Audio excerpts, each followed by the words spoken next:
اگر ہم روایات کی طرف دیکھیں تو مولا کے ظہور سے پہلے والا زمانہ بہت اچھا ہے جی، موجودہ زمانے سے.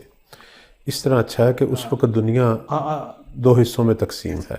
جی ایک حصہ وہی ظالموں کا ہے کہ جو ظلم کر رہے ہیں، گناہ کر رہے ہیں، جی، اور ایک حصہ ان لوگوں کا ہے کہ جو ظلم کے خلاف کھڑے ہوئے ہیں اور جنہوں نے بعد میں امام زمان کے ناصر بننا ہے. اور ان دونوں کی خبر ہماری احادیث میں ہے. نبی کریم صلی اللہ علیہ وآلہ وسلم کا یہ فرمان ہے کہ میری امت کے آخری زمانے میں اسی امت سے ایک ایسا گروہ بلند ہوگا کہ جس کی جزا صدر اسلام کے مسلمانوں کے برابر ہوگی. اور وہ کیا کریں گے؟ امر بالمعروف کریں گے، نہی عن منکر کریں گے، اور اہل ظلم سے، اہل بدعت سے جنگ کریں گے. اور فرمایا کہ وہ میرے دوست ہیں، میرے بھائی ہیں. بہت زیادہ پیغمبر نے ان کی تعریف کی.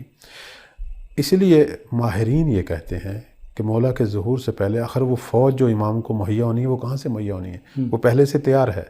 اور یہ فوج کوئی صرف 313 نہیں ہے، 313 تو کمانڈر ہیں. یہ فوج خود ہزاروں لاکھوں کی تعداد میں ہوگی. یعنی لاکھوں لوگ جو امر بالمعروف کر رہے ہوں گے وہ مولا کے ظہور سے پہلے ہوں گے. صحیح. جو جو مختلف جگہوں پر امام کے ظہور کے لیے کام کر رہے ہوں گے. اور بالآخر یہ 313 ناصر بھی قائدین ہیں کہ جو مختلف جگہ پر انتظار اور ظہور کی راہ ہموار کرنے کی تحریک چلائی ہوگی. یعنی ظہور کا جو یہاں پر آپ نے جو فرمایا، ظہور کا مطلب یہ ہوگا کہ بکھرے ہوئے موتیوں کو اکٹھا کرنا ہے. جی. تو اب دیکھیں دنیا کی حالت کیسی ہونی چاہیے کہ جہاں 313 قائد پوری دنیا میں جو ہے وہ ظلم کے خلاف کھڑے ہوئے ہیں اور دنیا کے اندر جو ہے مولا کی جو ہے وہ ظہور کی راہ کو ہموار کر رہے ہیں اور نیکیوں کا پرچار کر رہے ہیں. اس وقت آپ دیکھیں دنیا کے اندر 3-4 ایسے قائد ہیں جو ظلم کے خلاف کھڑے ہوئے ہیں، اور اس سے لوگوں کو کتنا سکون اور تسکین کا احساس اور لوگوں کے اندر کتنے اچھے جذبات ابھرتے ہیں.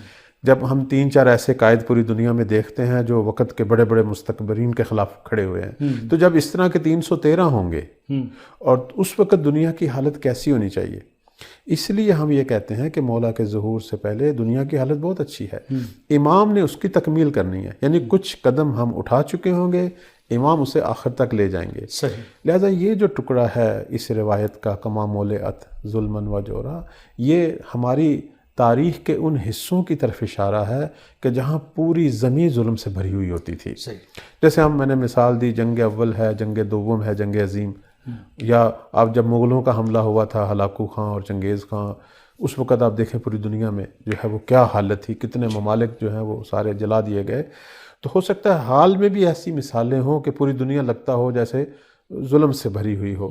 تو امام کے دور میں جیسے آج ایک انسان محسوس کرتا ہے کہ بھئی ہر جگہ پہ ظلم ہے، گلی گلی میں ظلم ہے، اداروں میں ظلم ہے، کوئی گورنمنٹ سے کام کروانا ہو ظلم ہے، باہر کے ممالک میں ظلم ہے، ملت پہ حملہ کر رہی ہے، ملک پہ حملہ کر رہا ہے. جیسے آج کا انسان جو ہے ایسی بات سوچ رہا ہے اور اسے دنیا ظلم سے بھری ہوئی لگ رہی ہے. مہدی صلوات اللہ علیہ کے زمانے کا انسان اسے برعکس سوچے گا، اسے دنیا جو ہے وہ عدل سے بھری ہوئی لگے گی. تو مراد یہ ہے کہ ہمیں دنیا کب ظلم سے بھری ہوئی لگتی تھی، اسی طرح امام زمان کے دور میں عدل سے بھری ہوئی لگے گی. یعنی اس وقت جو ہے عدل کے نمونے زیادہ ہوں گے دنیا میں. یقیناً 100% تو نہیں ہوگا، نہ کبھی دنیا میں 100% ظلم رہا ہے. غالب طور پر دنیا میں ظلم زیادہ نظر آتا ہے. امام مہدی صلوات اللہ علیہ کے زمانے میں غالب طور پر لوگوں کو عدالت زیادہ نظر آئے گی. ورنہ ایسا نہیں ہے کہ لوگوں کی فطرت چینج ہو جائے گی یا لوگوں میں نفس امارہ نہیں ہوگا.